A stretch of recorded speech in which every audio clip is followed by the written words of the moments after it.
Okay, this is the Riley County World War II Veterans Oral History Project. Today is Monday, November the 24th, and this interview is taking place at the Riley County Courthouse Plaza on 4th Street in Manhattan, Kansas. And the World War II veteran we're interviewing today is Carroll Vernon Hess. He was born January 14, 1923. He currently lives at 2104 Blue Hills Road here in Manhattan, Kansas. My name is John Lindholm. I'll be doing the interviewing. And Horace Kelly is the recording operator. So Carroll, would you please tell us your name, rank, serial number, and your branch of service to start with? I'm Carroll Hess. Live up on 2104 Blue Hills Road here in Manhattan. I've been here in Manhattan since 1966 with the College of Agriculture at K-State. My serial number, now this will surprise you, John, 13095089. I cannot remember my Social Security number, but I do remember my serial number. And your branch of service? My branch of service, the U.S. Air Force. My brothers always like to say, and we'll talk about my brothers here in a minute, my brothers like to say there were 4 of us in the service. Then there was Carroll in the Air Force. So I enjoyed myself very much in the U.S. Air Force. But you then were a corporal. Corporal. Ended up as a corporal in there. Okay. We will now take a look at before the service, and you'll tell us where you were born and where you went to school and some of your family. I'm a Pennsylvania Dutch, John. I'm a member of a family of 13 children on a small 97-acre farm in south central Pennsylvania. I was reared in a Brethren in Christ church. Eisenhower, President Eisenhower, is a member of that church here around Abilene. I considered that to be a good base from which to launch my career. Mother and Dad were very Christian, very disciplined people, very fair and compassionate. I went on to Penn State in 1940. When did you graduate from high school? I graduated from high school in 1940 from Washington Township High School there in Waynesboro, Pennsylvania. And went to Penn State and on a Sears and Roebuck scholarship, $100, John. Now that was a lot of money back then. But it was enough to tip the scale, and my VOAG teacher was able to get that for me, a $100 scholarship, and that was enough to get me off to Penn State. My mother and dad said, you know, we can't give you money to go to college on, but we'll help you out in any other way we can. So my brother and I lived in an apartment at Penn State. He was enrolled in agricultural education.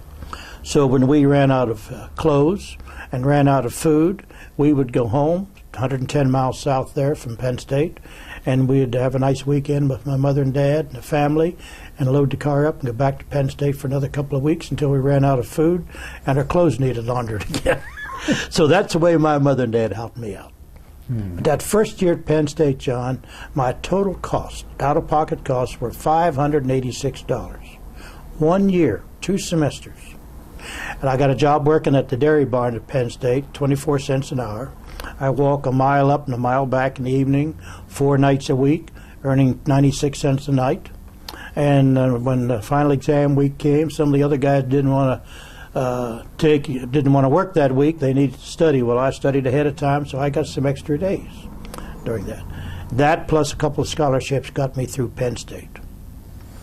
I went 3 years there. I enrolled in the U.S. Air Force enlisted reserve, I think a sophomore. Gave me another year of extension. And I went into the service in June 27th, 1943. Okay, so this was after December 7th, 41. So what happened on that day with you? John, I'll not forget that day. Of course, there was a time difference between State College, Pennsylvania and Hawaii. Sometime late afternoon, we'd begun to hear on the radio that Pearl Harbor had been attacked. Of course, our first question, sure yours, was, where's Pearl Harbor? Well, we soon found out it was in Hawaii. Of course, we got constant updates then. That would have been, I'd have been a sophomore, first semester sophomore. Sometime along there, the draft board caught up to me, and I had the opportunity while I was in college to enlist in the Air Force Enlisted Reserve, and I didn't know that would allow me to finish some additional college. In June, the end of my junior year then, I was taken into the service.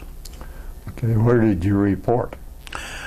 That's I will not forget. I was home that summer helping my dad. We did a lot of thrashing, and Saturday evening I left my dad at the thrashing. My dad was down with arthritis, and I said, Pop, I'm not going to be able to help you anymore thrashing. I have to report up at Harrisburg tomorrow morning to start my enlistment.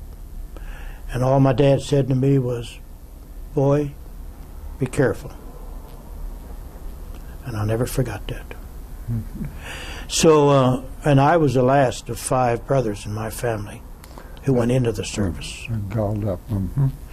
And I think I reported to Keesler Field, Mississippi for my basic training. Now, to go to Mississippi in the latter part of June and July is not the time to go to Mississippi. And we were in tents, and it rained, and we had to put little furls around the tent to keep the water from getting in because you had your barracks bags, you know, all of us piled up around the corner post or the center post to keep them out of the water. And it was terribly hot, and I never forget that basic. But there's where I began to learn some discipline. You said you were going to ask me what did I gain from the services. I think the services taught us discipline, taught us organization, it taught us respect for authority, and respect for your fellow man. You were just one of many. I don't care what you were before you came in. You were one of them. I'll never forget one day we were out and the old top sergeant said, Holy, how many of you guys went into college? How many of you were in college? Of course, guys started putting up their hands. Well, I smelled a fish.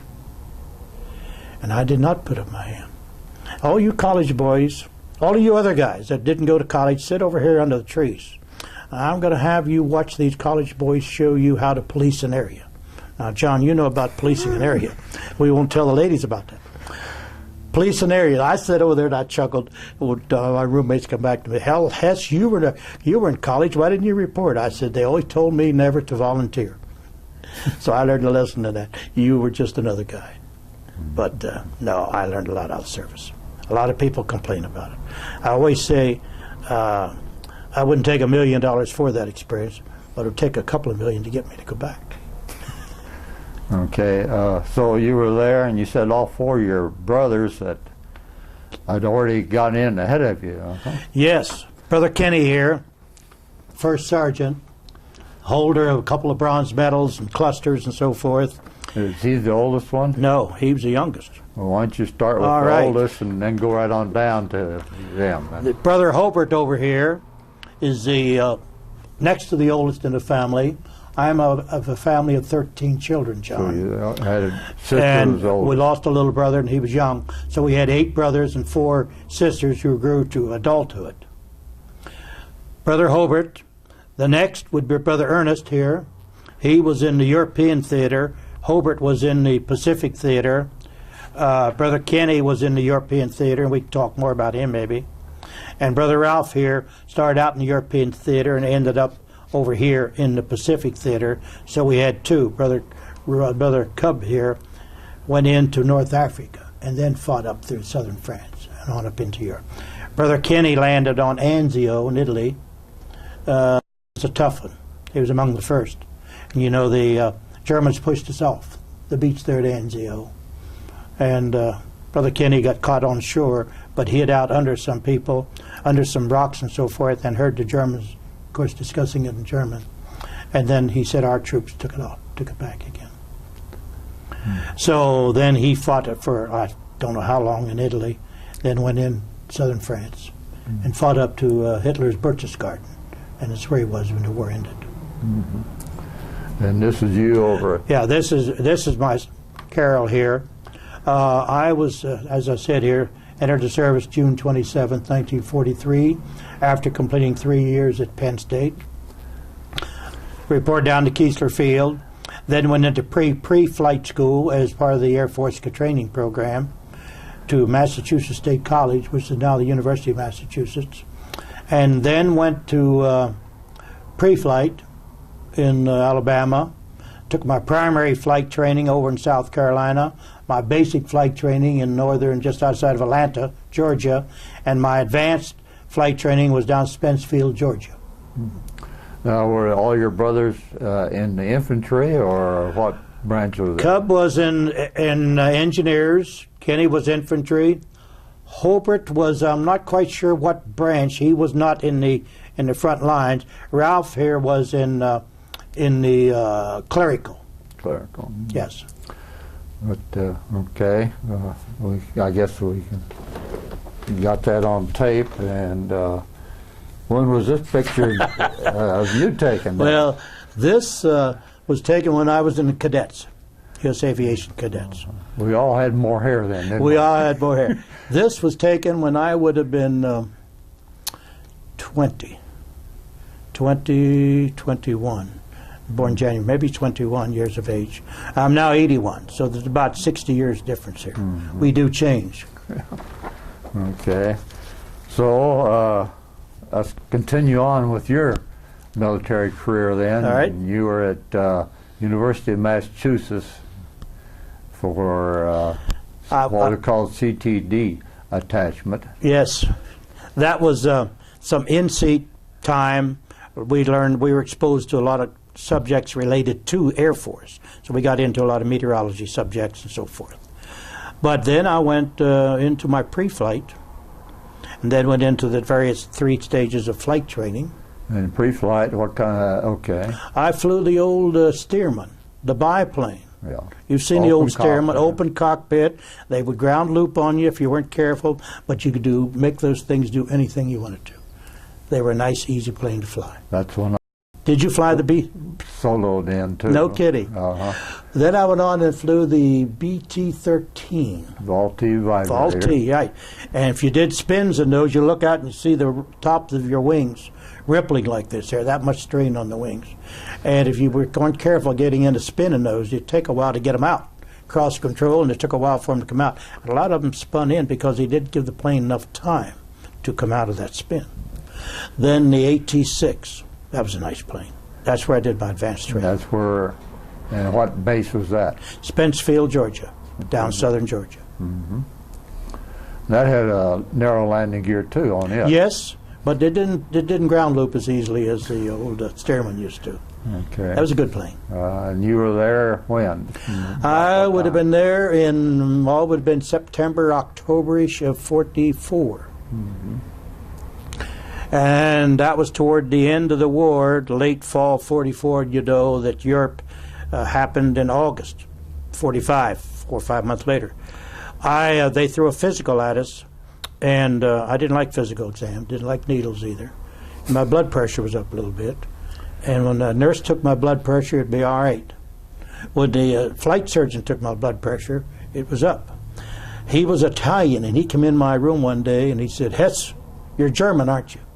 "Yes, sir." And he was Italian. Forget his name now. But I didn't think he liked the Germans. So I was a little bit upset by that kind of an attitude. Anyway, I did not pass my physical exam to stay on in the service, so I was washed out, as we say. Washed out of flight training, and my class graduated on Monday, 10 days or so later, and I was shipped out to Nashville, Tennessee for reclassification. And while I was in reclassification up there, they put me through another physical exam. Didn't have anything to worry about. Passed the physical. Blood pressure was okay then. They wanted to send me to gunnery school, and I said, no, if I can't fly them, I don't care to be up there. And the sergeant said, well, Hess, how far along were you in the service when you got washed out? And I told him 10 days. He said, well, you know what happened. They had more pilots than they needed then. I said, well, it's a great shock. When he found out how far along I was in the service, he said, why don't you think about this? We'll try to do what we can to get you reclassified. And I'd like to have gone to radar school. But Boca Raton, Florida was where all that training took place, and they were loaded up with people. The next thing would have been radio school. So I selected radio school and was sent to Truax Field, Wisconsin. And that would have been around Christmas, November. We're in Wisconsin. Truax is Madison. Medicine. Medicine. Mm-hmm. Got acquainted with the University of Madison, University of Wisconsin co-eds, and the nice, beautiful lakes there and so forth. I started out and finished a 5-month radio school.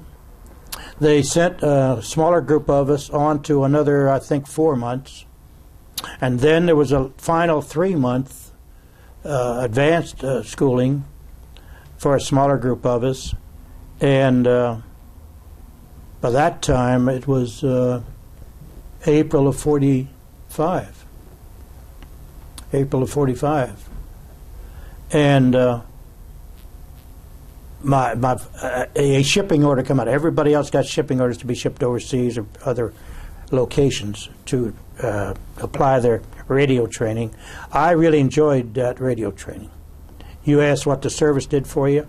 I was lucky. While the other 4 brothers were overseas, I was enjoying additional schooling. But we got to the end of that 12-month, shipping orders began to come out, shipping orders to send people different places. And finally a shipping order came out with 2 names on it, to the instructor squadron. This guy and I got together and we went up to the orderly room and we were going to tell them. I was decided I wanted to get overseas. I had 4 brothers overseas. I wanted to be reassigned from instructor status to active duty overseas. And we walked in the door, and the old sergeant in there said, "Guys, we've got you assigned. Hess, you're going to Scottsfield, Illinois, and where the other guy, I don't know where he was going, but we're going to give you a 13-day furlough. Then come back here, and we'll ship you on to where you're going." And we kind of looked at each other and decided, well, let's take that furlough. Then we can come back and tell them we want to be shipped overseas. That was April 45, John. You know what happened in April 45? VE Day, Europe. Yeah. I told my mother I was thinking about going overseas. "Oh, Carroll, why do you want to do that now?" So I think my mother alerted me a little bit. I went back and I took the assignment to Scottsfield, Illinois. So I was instructing in a radio school down there from April of 45 until February 46, about 10 months. And it was during that time, John, we make major decisions in our life along the way. Yes. As a result of talking with people or a result of certain things happening, I started enjoying teaching. I'd finished 3 years at Penn State. By that time, I was going to be a county agent, I thought. And I think then I decided I wanted to be a college professor. So I went back to Penn State. I came out of the service, I think, February 16th, 1946. I was sitting in the classroom at Penn State 2 days after I was discharged. Came home a day, and somebody took me to State College, and I enrolled, and they let the GIs enroll late, then. Yes. Mm-hmm. So I was sitting in class the spring semester of 1946. I graduated in May of 47, and I'd made application before that to do graduate study in agricultural economics, and I'd visited a number of campuses. I decided to go to Iowa State. Dr. William Murray, who was head of the department at Iowa State, said, "We have a young associate professor by the name of Earl Heddy, who we think is going to be world-renowned someday." And he turned out to be just that. It was a scholarship, graduate assistantship, I should say, that paid $50 a month. Now, John, you remember, what did your graduate assistantship pay you? Well, about that. All the other schools that I'd looked at and was accepted to, like University of Illinois, Michigan State, Cornell University, I think it was Wisconsin, and Iowa State, and I took Iowa State, and that was the lowest graduate assistantship, $50 a month. But I made the right decision going with Dr. Earl Heddy. He's passed away now since. But he truly was world-renowned. I did my master's degree at Iowa State. Penn State then had offered me an instructorship for a year after my master's, and so I came back to Penn State in June of 48, took that instructorship to teach the course that my undergraduate advisor had taught, and he persuaded Penn State to have me back for that year instructorship. And then I met my wife, Velma, during that year, and we got married on September the 11th, 1949. We took a little trip back through Tennessee and visited my brother Hobart here, and I ended up at Iowa State and started my doctorate work and finished all that off, and came back to Penn State then again in June on an assistant professorship in 1950. With your PhD? With my well, I didn't have my doctorate yet. I had my thesis to submit back, and everything else finished, as you know. So then I went on with Ag Econ instructorships, assistant professorships, and so forth at Penn State, Southern Illinois University, Cornell University, University of Minnesota, and I came to K-State from the University of Minnesota in April of 1966. And your position when you came here was? I was appointed Dean of the College of Agriculture, John. Very happy, very proud of that. And College of Agriculture. Great faculty. John, when did you come to K-State? 1960. Well, I came 6 years later. I learned to know John Lindholm very early. Big John, they called you, John. Okay. In the meantime, you had some children along the way? Oh, my, yes. We got married, I said, in 1949. John was born in 51. Deborah in 52. Luann in 53, September, October, December. And then Cheryl, our fourth child, was born the following April a year. Then I tell my friends I found out what was causing us, John. We had 4 lovely children. And where are they now? Well, John is here in Manhattan. Cheryl is married to the family in Topeka. Deborah married the family in Colorado Springs. And we lost a daughter, Luann, in 1977. She had a problem with improper incubation of measles as a 3-year-old. Had some more problems again at the age of 19, spinal meningitis. And she went to the Philippines with us in 1977 and passed away in the Philippines, December 13th, 1977. She's buried in Waynesboro, Pennsylvania, my home. So when you came to K-State as head of agriculture, you spent some time at different assignments other than right here on the campus. Oh, yes, right? Yes. I in that position, I made a lot of executive visits, John, to K-State's international programs abroad. We were in Nigeria. We were in India at the time, and we had other short-time assignments in other locations. So I visited a lot of our programs abroad. And then I took 2 years in 1977 to 79 as team leader in the Philippines.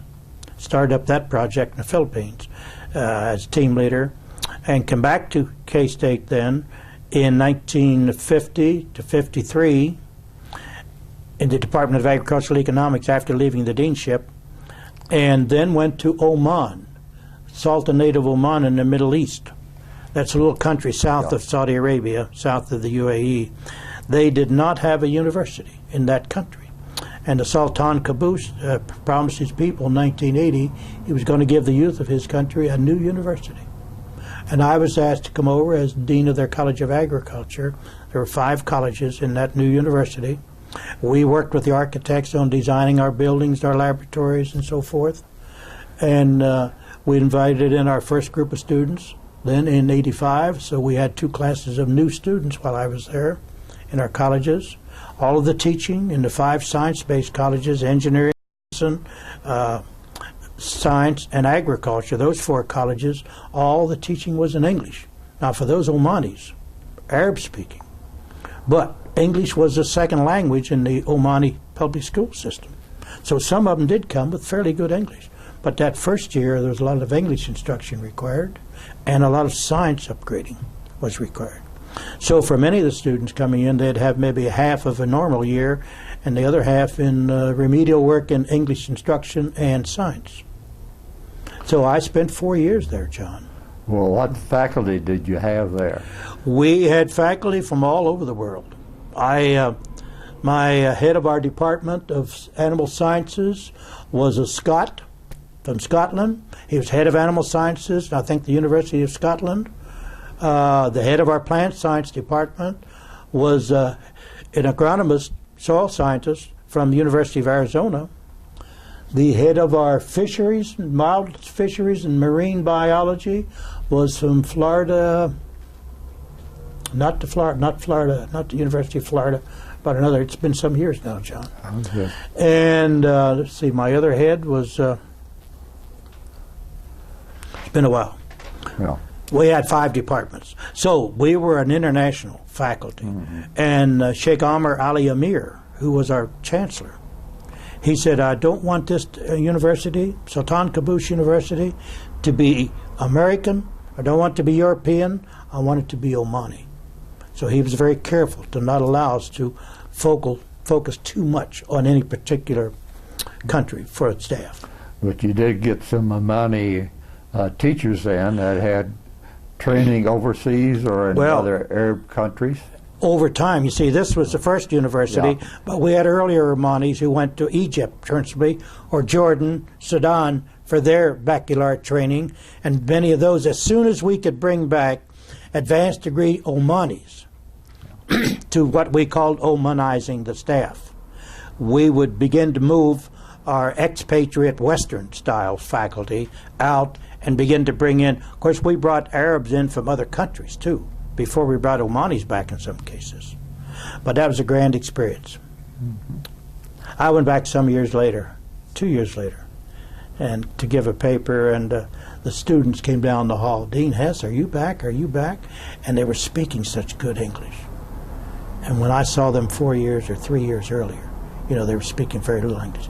And as a courtesy to the Omanis, we did learn some Arabic, so that we could at least walk in their office and speak a little Arab. And about 10 words and you were out of Arab. But it was a nice courtesy. No, I enjoyed those 4 years immensely. Came back to K-State then in '87 and finished my last year on the faculty and retired then in '88. When did you retire? I retired in January '89. 1 year later. 1 year later. Yeah, great institution. Now then, since retiring, you haven't let moss grow on your feet or anything like this. You've been busy? No. That's a sore subject with my wife. No, I didn't go to bed. I didn't become a couch potato and watch television. There were so many opportunities out in the Omani community. Excuse me for talking Omani again. In the Manhattan community. So I went into the Manhattan area retired teachers. You know, you're active in AARP. I attend a lot of AARP meetings. I was on and still on the Raleigh County Council on Aging for about 10 years.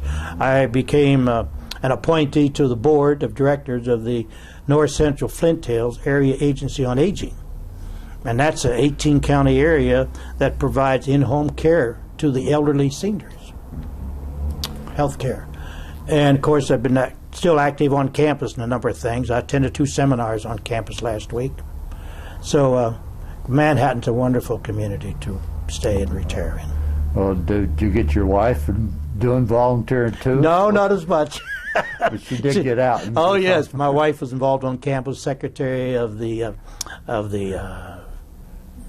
K-State women's group on campus. Yes. I guess. And of course, I've continued to be active in our church. I've been a ruling elder in our church and on the business affairs committee of the church. Getting back to your brothers in the service, I think you said 3 of them have passed away. Yes, Brother Hobart here passed away first. I had 3 brothers I lost. With Brother Kenny. Passed away in early January. That's been 2 years ago. Brother Cub, Brother Bobby, who is not in this picture, and Brother Roy. I lost 3 brothers in a period of a year and a half. Brother Kenny and then 2 younger brothers. So Brother Ralph and I are the 2 remaining brothers, and there are 2 living sisters. 4 of us out of a family of 13. 13. And where is your brother? Brother Ralph is in Waynesboro, Pennsylvania. In your two sisters are back that way, And too? I have my one sister is married and living there in Waynesboro also. My youngest sister is living down near Baltimore, Columbia. So I'm the only one living very far from home. Yeah. One west of the Mississippi Yeah, River. I came to Iowa State to do graduate study back, I told you, in 1947. So I fell in love with the Midwest. And then I was 6 years at the faculty at the University of Minnesota before coming here. And I presume you have some grandchildren that you have to visit Oh, once in yes. a while? My young John here lives in Manhattan. He's got some emotional, pawnee mental health problems that he's being taken care of very, very well. He and I have just been from a doctor's appointment. Then we have a daughter, Deborah, married and living in, as I said, in Colorado Springs. Has one daughter going to George Washington University, working on a master's degree in public service, and is a staff member in Senator Pat Roberts' office. How lucky can you be? Mm-hmm. The other granddaughter is the University of Arizona, and we have a daughter, Cheryl, in Topeka, and their children are in high school. Mm-hmm. James and Lindsay. Yeah. 4 grandchildren. Okay, so you do, besides volunteering, you do a little traveling around, I presume? Yes, I've done a lot of traveling. When I was in Oman those 4 years, we had 2-month vacation, and you're only allowed to take 35 days of that in the States in order to get exemption on the income earned abroad. So we had most of a month for other traveling. So we've been in India, and we've been in China, and we've been in Australia and New Zealand, and I've been in South America, Brazil, and Argentina, and South Africa. So, no, we led a very good life. Yeah. Okay. I think earlier you kind of enumerated what the military did for you personally, and so in summary, you might just summarize some of the things. John, I think military experience is a good maturing experience. I oftentimes have felt that we maybe ought to required military service for a year or two after high school of some kind before they move on to something else, be it college or anything else. Most of us, when we left high school, didn't really know what we wanted to do. And then, not so much as now, not everybody felt they need to go on to college after high school. Now, most of the high school graduates think they're expected even if they choose not to. I think the military gave us that maturity. Now, I had 3 years at Penn State and I was a different person when I come out of the service after nearly 3 years. When we went back and sat in those classes at Penn State as a GI, they called us, we had 2, 3, 4 years of service behind us. They were happy to have the more mature student in the class to build a kind of standard for the younger, those who have not been in service. I knew by that time I only had 1 year of college left. 3 years before I went into service, 3 in the service, and then I had my senior year left at Penn State. I knew when I came out of the service that I wanted to go on for graduate study. Yet before I went into service, my goal was to get a BS degree and go on into county agent work. When I was in that radio school for a year, and then teaching for 10 months, instructing in the Air Force, I decided, I think this teaching is a great thing. I'd like to be a college professor. So I come out of Penn State knowing in that senior year that I was going to go on and do graduate study. And so that's the rest of your professional career was in teaching then? Yes. Which was I had these 4 years at Penn State on the faculty, 2 years at Southern Illinois University, 3 years at Cornell University, the University of Minnesota for 7 years, and I came to K-State from the University of Minnesota into this administrative position. Yeah. Well, Carroll, it's been nice visiting with you. Well, John, I've enjoyed this. About your service time and before and afterwards, and about your family, and I think this is a very good. I want you to be sure to get this. We got it. My 5 brothers. There aren't many people that have 5 brothers in the service. With the Solomon brothers, you recall, Yes. they've got. I don't know. They don't allow more than how many out of a family now in the service? I don't know. Or at least to be assigned. But they don't try to keep you from being assigned together now anyhow. Yes, but yes. I know of some families where brothers have been signed together. But my time in service, we were both all separated, all three of us. Well, now you understand why they said there were 4 of us in the service, then there was Carroll in the Air Force. I take exception to that because I was a pilot in the What did you Air fly, Corps John? B-17, and I flew Flying over Fortress. out of England over Germany and got shot up a few times. All right, we'll cut you off. But you do this for everybody? Video like this? Yeah. I didn't know that. I'm trying.